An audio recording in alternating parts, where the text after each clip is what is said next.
Gregorio Sendania of the Office for Media Affairs.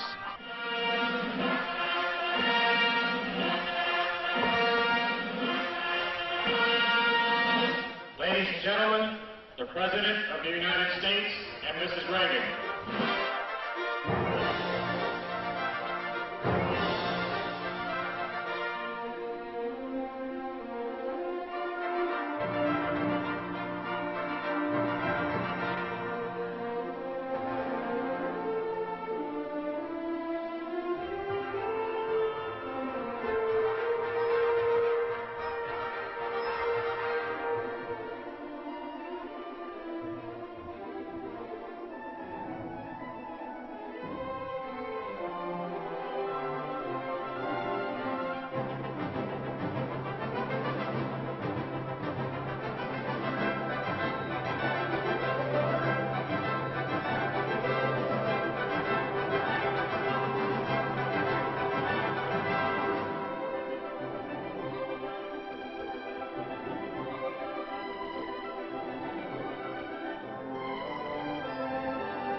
National anthems of the Republic of the Philippines and the United States of America.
Pandaigdigang pakikipaghamok.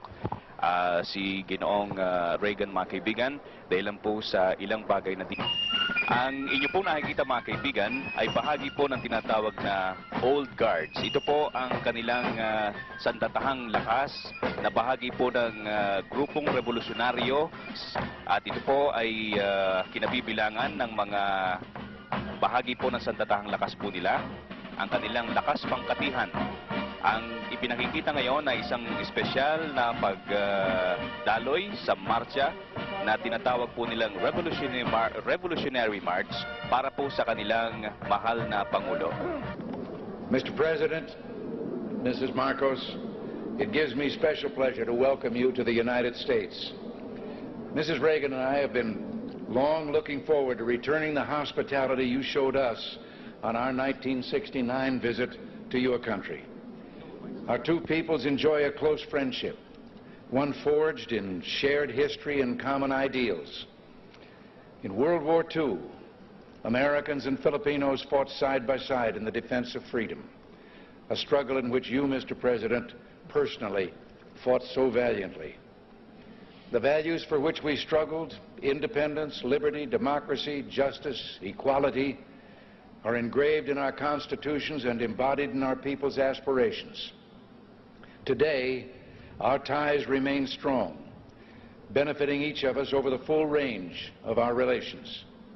Politically, we tend to view many world issues the same general way. Yours, Mr. President, is a respected voice for reason and moderation in international forums. The Philippines, with its ASEAN partners, has taken the lead in search for self-determination for the people of Kampuchea. In that vein, let me also pay tribute to you and Mrs. Marcos' personal leadership and commitment to the care of refugees in Southeast Asia. Under your direct sponsorship, the Philippines Refugee Processing Center has become a model of its kind in encouraging the development of self-sufficiency and the restoration of human dignity. The Philippines and you, Mr. President, play an important role in addressing the problems of economic development in the world. At Cancun, we made a new start toward a more effective and practical dialogue and improved cooperation among industrial and developing countries. Your leadership in that area, Mr. President, is vital and widely respected. Under your leadership at home, the Philippines can boast a record of solid economic growth over the past decade, attributable in significant part to its hospitable attitude toward free enterprise and private initiative. Your country's dedication to improving the standard of living of your people is an effort in which we've been delighted to participate through bilateral and multilateral economic assistance. Your continuing interest in better nutrition has led the Philippines to achieve self-sufficiency in food grain production. You can also point with pride to the success of your rural electrification program, now bringing benefits to an increasing number of remote regions. And I find it a matter of personal satisfaction that your country and my home state of California are both pioneers in developing geothermal power to replace expensive energy imports. The United States remains the Philippines' leading trading partner, and American firms are the largest foreign investors in your country, reflecting their confidence in your progress and prospects for economic growth. We have welcomed the growing two-way trade between our nations and have been pleased that we've been able to keep our markets for the products of your growing manufacturing and industrial sector the most open of any country in the industrialized world. America considers itself especially fortunate to have nearly 1 million persons of Filipino heritage now residing in our country. They bring with them their energy and their talents, and they contribute enormously to the rich diversity of American society. Similarly, thousands of Americans, enchanted by the beauty of your nation and by its people, have chosen to live in the Philippines. Our security relationship is an essential element in maintaining peace in the region and is so recognized. This relationship, one of several we have in the Western Pacific, threatens no one but contributes to the shield behind which the whole region can develop socially and economically. Mr. President, under your leadership, the Philippines stands as a recognized force for peace and security in Southeast Asia through its bilateral efforts and through its role in ASEAN, which is the focus of our regional policies in Southeast Asia. Mr. President, Mrs. Marcos, the United States deeply values its close friendship and alliance with the Philippines. We seek to use this visit to further strengthen our ties with your country. Nancy and I are personally delighted that you're here, and we say welcome to the United States, welcome to our national home.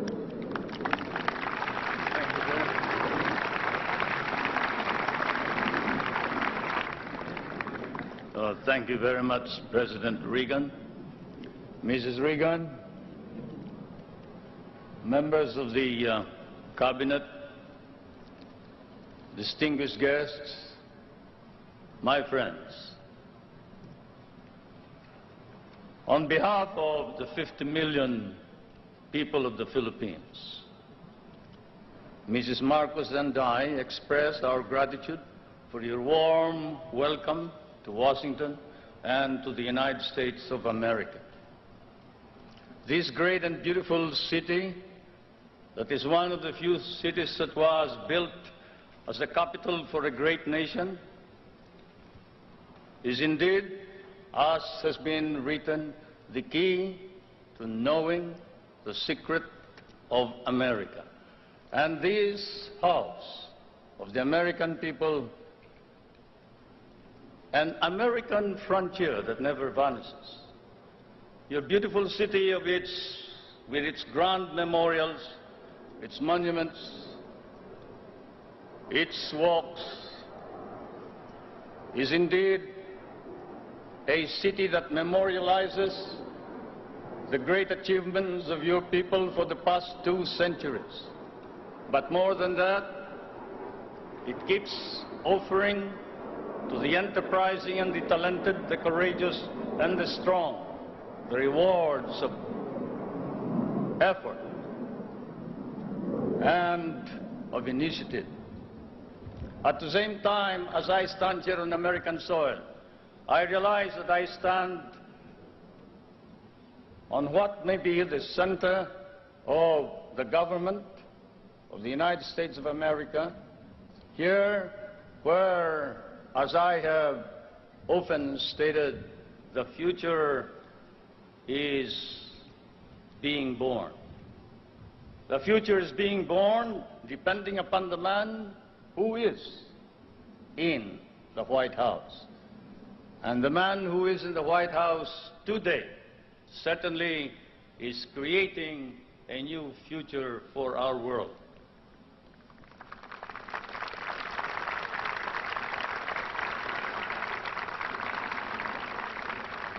For Mr. President, I come from that part of the world wherein the poorest of the world's population live. I come from that part of the world that cherishes an image of America with its ideals, its dreams, its illusions. I come from the Philippines, a part of Asia which has been molded along the principles of American democracy. We learn to love these ideals and principles, and we lost 1 million of our people fighting for them in the last war. We have always stood by these ideals. We shall continue to do so, whatever may be the cost, at the risk of our fortunes, our lives, but more important of all, our honor. We stand for the ideals of democracy that is our legacy from the United States of America.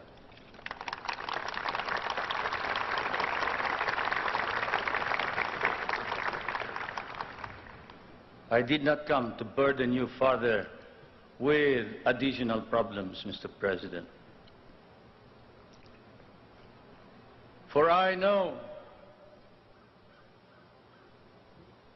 that, as I have said in many a speech before my own people and before the world, fate and destiny has decreed that the United States of America be the trustee of modern civilization against the threat of a possible second dark ages. And America cannot fail.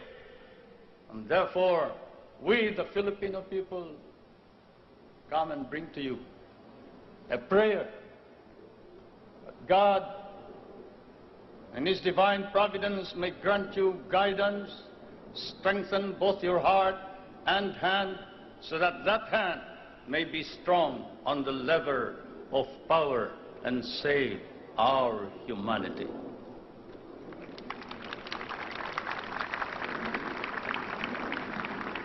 If America fails, then the world is lost. And thus, Mr. President, I can assure you that throughout all of Asia, there is nothing but a reservoir of goodwill for you, the American people, and the United States of America. Once again, may I say thank you for your warm welcome and your hospitality, which I know we will never be able to reciprocate. Thank you.